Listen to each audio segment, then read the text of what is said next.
Please listen, because I don't have a long time to talk tonight, and yet you need to catch this. And this is a very quiet deception that you need to learn before you go from here. It has happened several places, so many preachers, so many men of God, and they do not know that they have missed the point. Did you see God saying, I will not go with you, but my angel can go with you? Did you see that in the Bible? Which means there are times when the presence of God has departed from a man's life,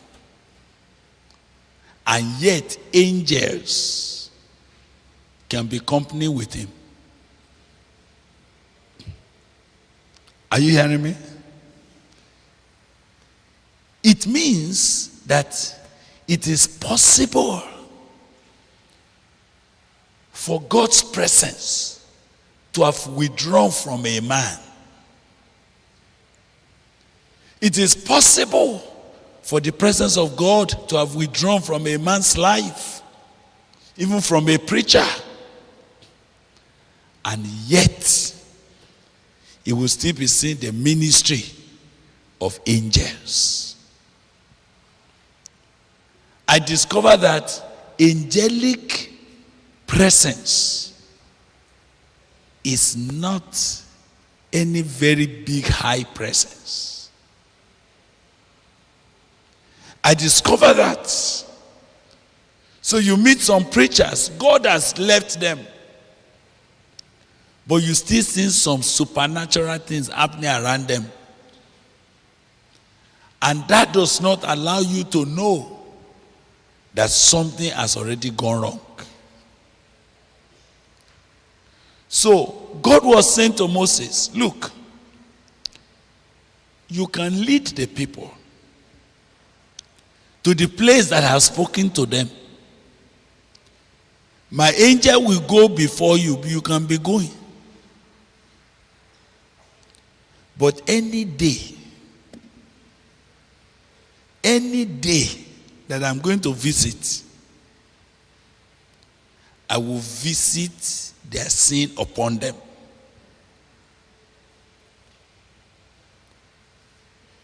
You can be going. And the Lord came again and said, depart, go up hence, you and the people which thou hast brought up out of the land of Egypt, unto the land which I swear unto Abraham, to Isaac, to Jacob, say, unto thy seed will I give it. And I will send an angel before you. And I will drive out the Canaanites, the Amorites, the Hittites, the Perizzites, the Hivites, and the Jebusites. I will even take you to a land flowing with milk and honey. But I will not go up in the midst of you. Are you understanding something there? And this is one thing I want to leave you with. I want God to sharpen your taste. I want God to give you a very sharp taste for the presence of God. I want to pray that you will never be satisfied with the presence of angels or even the presence of miracles. I wish you will become a generation of young people, young men and women, who can never be satisfied with anything less than the presence of God. In that passage, I'm seeing a very serious possibility. God said, go. I will drive out the Amorites, the Hivites, the Perizzites, the Jebusites, the Canaanites, the Girgashites. I will drive them out from before you. but I will not go with you. So I discovered that God's presence in a man's life is such a treasure that God does not play with it. You don't understand the kind of thing I'm talking to you about. Oh. You don't know why my heart is very, very, my heart is longing for something. I have discovered that it is possible for somebody to be doing Christian activities, Christian work, and God is not with him. You see, if Moses went on and Amorites are being destroyed, Canaanites are being destroyed, and he was beginning to possess the land that flows with milk and honey, who will you say is going with him? You will think God is with him. But this is very possible, and God will not be there. So I was asking myself, what is the peculiar thing about the presence of God? The presence of God has to do with the personality of God. The presence of God has to do with the personal presence of God. I may be repeating myself, but it's because I don't know how to express it in an easier manner. That if I want to succeed with God in my life, I must not be carried away even by demons that are falling down for me. If I want to succeed and I want to travel long in life, I must not be carried away by the activities of ministry if I don't sense the presence of God again. So you see, it is possible for someone to be relating with angels, and God is saying, my angel can go with you, not me. My angel can move with you. You can even drive out the Canaanites and pull out all the demons, but I will not be with you. I'm not there. I'm not interested in going with you because you are too stiff-necked. Your will is too strong. You don't want to obey me. I don't like to relate with people like that.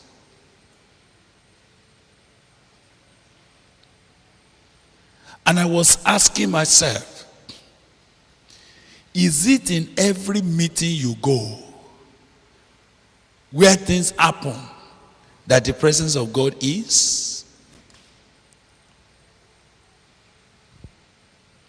But can I tell you the truth? Only you can know when the presence of God has left you. Those who are hearing you preach, they don't have a way of knowing, except those that are very sensitive. Majority of people, they will see the Amorite fall, they will see the Hivites scatter, they will see the Gagasites, catapulted, they will see demons shouting, and all of this can be happening, and the Lord is not there. You will not have known any difference because the Canaanites will still fall down. The Jebusites will still be scattered. The Amorites will still be dislodged. Water will still come out of the rock. Are you hearing me? But God is not there.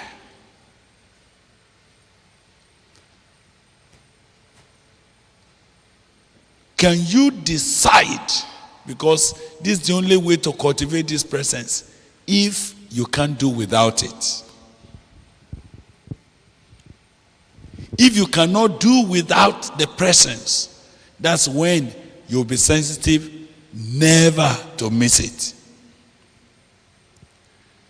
There are even good brothers brothers that are even good brothers, but the presence has left them. They are doing good works,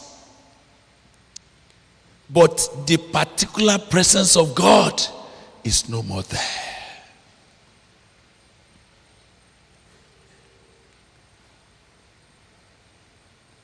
Sometimes you can carry on a Christian activity without the presence. And when you can do without the presence, very soon the enemy will take over and make you an hypocrite.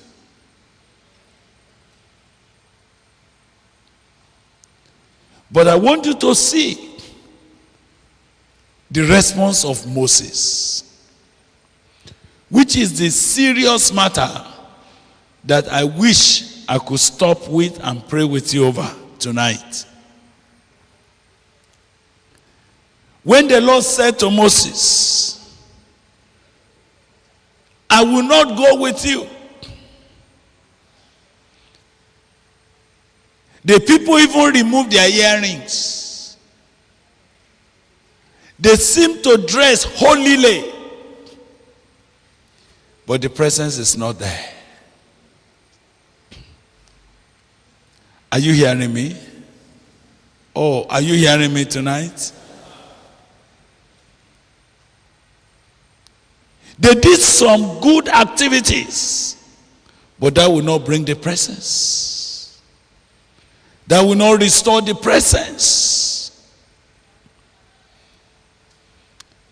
It was then Moses stood up before God, and that's where we're praying together. Moses said, see, O Lord, see, you have said to me, bring up these people, and you have not let me know whom thou wilt send with me. That's the first thing. Can I ask you, hasn't God told Moses whom he will send with him? What did he say? He said, my angel will go with you. But as far as Moses was concerned, an angel replacing the presence of God in his life was a nobody.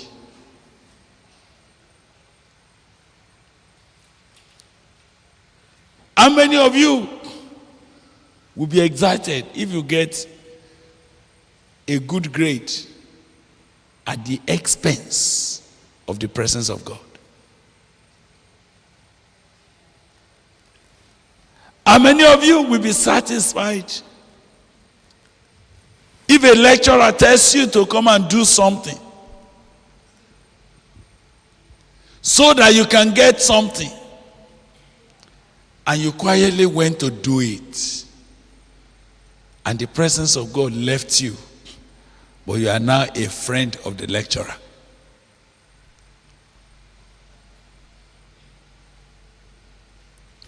I remember that we went as students on campus. We went for a meeting somewhere, and I made a mistake. The people that were in the meeting did not know that I have already offended God. And I saw the presence of God moving away. And I knew that I have lost something. I knew that something has left. But the brothers and sisters, they did not know that I have lost something. They were still enjoying the program. But I knew that between me and my Savior, something has gone wrong. We were still praying when I collapsed and I started weeping and wailing. And brothers were begging me They were saying, brother, don't worry now. They thought I was crying because not many souls were saved. They thought I was crying because something was not properly arranged. They were saying, no, brother, God has worked. Someone was showing me their testimony. The more they were talking, the more tears was rolling on my face. They said, what's the problem with you? I said, God has left me. They couldn't believe. They couldn't understand. But I remember that day. This thing started from 2 p.m. And could anybody carry me away from the place? No way. I was willing to stay under the rain until God will have mercy on me.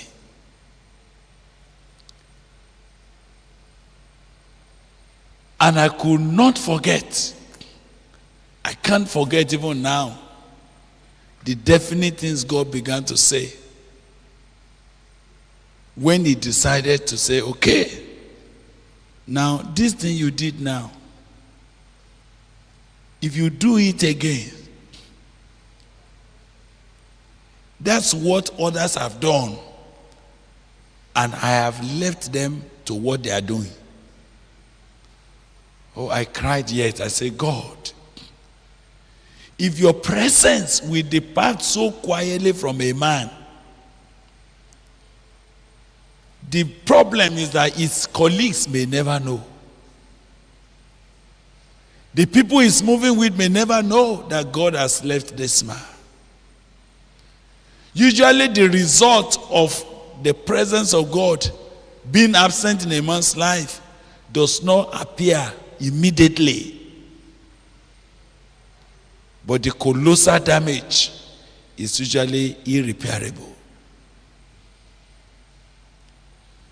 Brother, are you able to go on without his presence? Are you able to manage without his presence?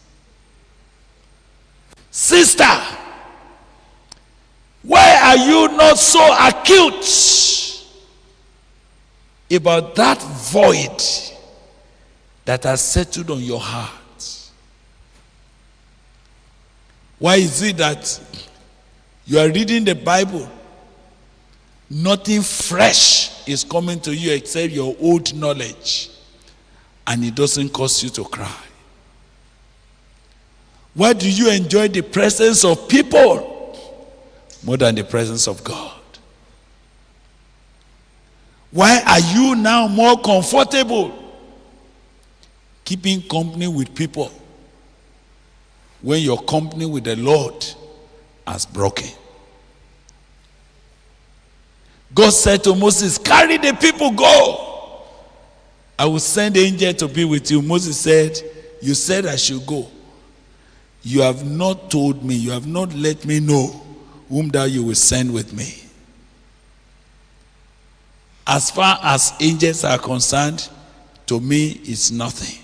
I'm not going with angel. Yet you said, I know you by name, and you have also found grace in my sight. Now therefore, if I have found grace in your sight, if it is that you have decided to have mercy on me, show me your way. Go with me. I discover that those who carry the presence, they cherished it to the point that they will not exchange it for anything. They won't exchange it for angels. They won't exchange it for miracles. They cannot exchange it for people.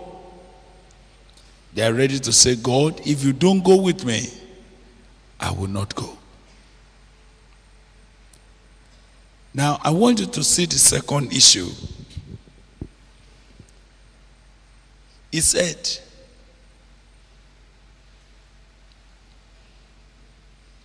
wherein shall it be known, this verse 16, that I and your people have found grace in your sight?